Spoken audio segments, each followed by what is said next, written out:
Hello everyone, welcome to deserving India. दोस्तों, आज के इस लेक्चर में हम बात करने जा रहे हैं, जैसा कि आपको पता है कि हम लोगों ने यूपीएससी जो मेंस का पेपर होने जाने वाला है, अब मुश्किल से 10 या 12 दिन बच गए हैं इस पेपर को होने में। तो हिस्ट्री का हम लोगों ने हिस्ट्री का सीरीज चलाया था।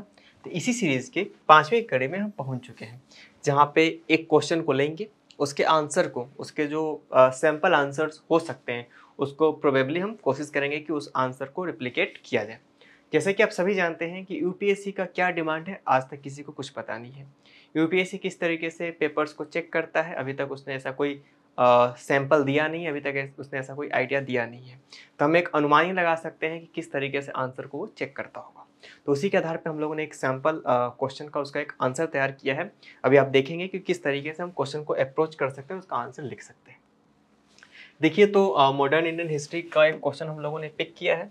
अब आपको समझ में आएगा कि मॉडर्न इंडियन हिस्ट्री काफ़ी ज़्यादा इंपॉर्टेंट है। जैसा कि आप जानते भी होंगे, हिस्ट्री के साथ साथ मॉडर्न इंडियन हिस्ट्री में बहुत सारा क्वेश्चन पूछा जाता है यूपीएससी के तरफ से, चाहे वो प्रीलिम्स का पेपर हो, मेंस हो या फिर इंटरव्यू ही क्यों ना हो, क्योंकि यहाँ पे आप अपना ओपिनियन रख सकते हैं। कुछ ऐसे सब्जेक्ट्स हैं यूपीएससी के सिलेबस में जहाँ पे आप अपना ओपिनियन फ्रीली रख सकते हैं।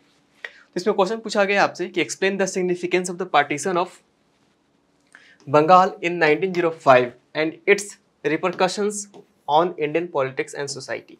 तो 1905 का जो बंगाल का पार्टीशन हुआ था, उसका भारत के समाज पे और भारत के पॉलिटिक्स पे किस तरीके का असर पड़ा।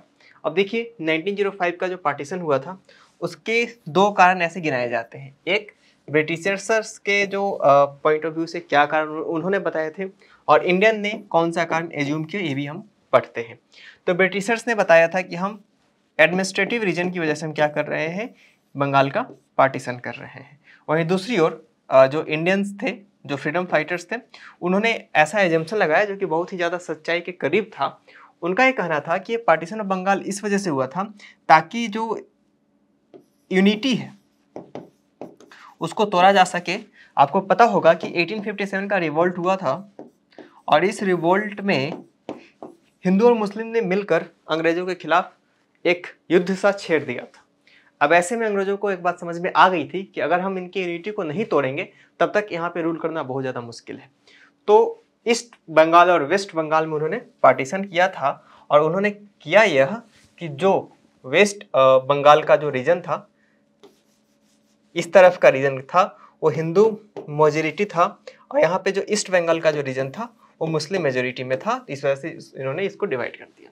जिसको कि आज हम बांग्लादेश के नाम से जानते हैं, उसको उन्होंने ईस्ट बंगाल बोला। जिसको कि आज हम अपना जो इंडिया का वेस्ट बंगाल है, उसको उन्होंने वेस्ट बंगाल बोला। एज इट इज उन्होंने उसको छोड़ दिया।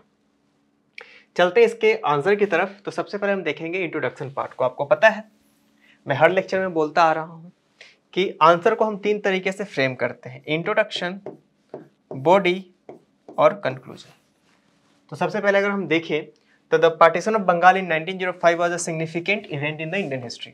बहुत ही इंपॉर्टेंट इवेंट के तौर पर निकलकर सामने आता है, और ये ब्रिटिश कॉलोनियल एडमिनिस्ट्रेशन को ऑर्केस्ट्रेट किया गया था उनके द्वारा। आगे देखेंगे तो इसका जो मेन मुद्दा था, एम था, डिवाइड करना बंगाल के प्रोविंसेस को on the religion line, religious line create करना था। एक प्रीडोमिनेंटली हिंदू जो कि वेस्ट बंगाल में होते थे, और वहीं प्रीडोमिनेंटली मुस्लिम जो कि ईस्ट बंगाल में हमें देखने को मिलते थे। चलते हैं अगले पार्ट में, जिसको कि हम बोलते हैं बॉडी पार्ट। और यहाँ पे अगर हम देखें तो the partition was justified by the British and as an administrative necessity. जैसे कि मैंने आपको बताया कि एडमिनिस्ट्रेशन के आधार पर उन्होंने बोला कि हमने इस आधार पर इसका पार्टीशन किया है। हालांकि इसका जो मेन रीजन था वो क्या था, नेशनलिस्ट मूवमेंट को क्या करना, कमजोर करना, और रिलीजियस लाइन पे डिवाइड क्रिएट करना। आपको पता है कि उसके ही जस्ट बाद क्या किया गया, मुस्लिम लीग का गठन किया गया। मुस्लिम लीग के गठन होने के बाद से ही क्या हुआ, 1909 का इंडियन काउंसिल एक्ट आता है, मॉडले मिंटो रिफॉर्म्स, जिसमें कि सेपरेट इलेक्टोरेट देने की बात करी गई थी।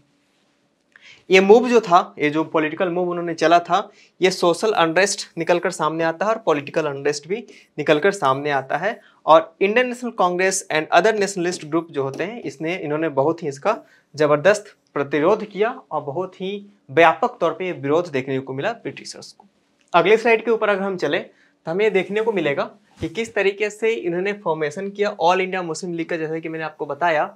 और वो जो उनका मेन कंसर्न था कि पॉलिटिकली मुस्लिम्स को क्या कर देना, बिल्कुल ही अलग कर देना, अलग थलग उनको कर देना, जो कि आगे चल के पार्टीशन ऑफ बंगाल को ही नहीं बल्कि इंडिया के पार्टीशन में भी बहुत ही इंपॉर्टेंट रोल प्ले करता है। इसी के साथ साथ इसने बहुत वाइड स्प्रेड प्रोटेस्ट हुआ और आगे चलकर स्वदेशी मूवमेंट निकलकर सामने आया, जिसमें कि फाइनली उनको मजबूर होना पड़ा कि ये जो पार्टीशन ऑफ बंगाल था उसको कैंसिल कर दिया जाए, reversal of partition of Bengal करना पड़ा 1911 में। यहाँ से दो क्वेश्चन निकलकर सामने आता है कि जब पार्टीशन ऑफ बंगाल हुआ था उस समय वायसराय कौन थे, गवर्नर जनरल कौन थे, और आपसे पूछा जाता है कि जब इसको वापस लिया गया था तो उस वक्त पे कौन थे। तो आपको याद रखना है Lord Curzon partition of Bengal के समय में थे और हार्डिंग 1911 में जब इसको वापस लिया गया था तब थे। अब हम इसके कंक्लूजन पार्ट को देखेंगे। कंक्लूजन में बोला गया कि the partition of Bengal underscored the colonial strategy of divide and rule. आप बचपन से पढ़ते आ रहे हैं कि फूट डालो और शासन करो की उनकी नीति थी, उसने बहुत ही ज़्यादा और उसको ज़्यादा स्ट्रॉन्ग किया। लेकिन जो इसका प्रतिरोध था, जो इंडियंस ने इनको विरोध किया, उससे उनका जो मनोबल था काफ़ी ज़्यादा टूट कर निकल कर सामने आया और and significantly saved Indian political dynamics. तो उनका जो एजेंडा था फाइनली चल नहीं पाया और इंडियंस ने इसका बहुत ही जबरदस्त प्रतिरोध किया। It's reversal highlight the growing strength of the Indian nationalism and the collective resistance against British imperialism, setting the stage for further anti colonial struggle. तो इसने क्या किया कि उनके अगेंस्ट जो कॉलोनिज्म था, जो उपनिवेशवाद था, उसके अगेंस्ट जो एक सेंटिमेंट था उसको ग्रो करने में इसने उस स्ट्रगल को मजबूती प्रदान करने में इसने बहुत ही महत्वपूर्ण योगदान निभाया। तो ये पूरा लेक्चर था जिसमें कि हम लोगों ने समझा एक क्वेश्चन क्या था, पार्टीशन ऑफ बंगाल के ऊपर एक क्वेश्चन रखा गया था। इसमें हम लोगों ने 3 पार्ट में इंट्रोडक्शन, बॉडी और कंक्लूजन, इसमें हम लोगों ने इस क्वेश्चन को एक्सप्लेन किया। इसको बहुत ही एक्सटेंसिव मैनर में इसको हम लोगों ने इसके स्ट्रेटजी और अप्रोच को समझने की कोशिश की। तो आज के लेक्चर में फिलहाल इतना ही, हम मिलेंगे नेक्स्ट लेक्चर में। Thank you very much.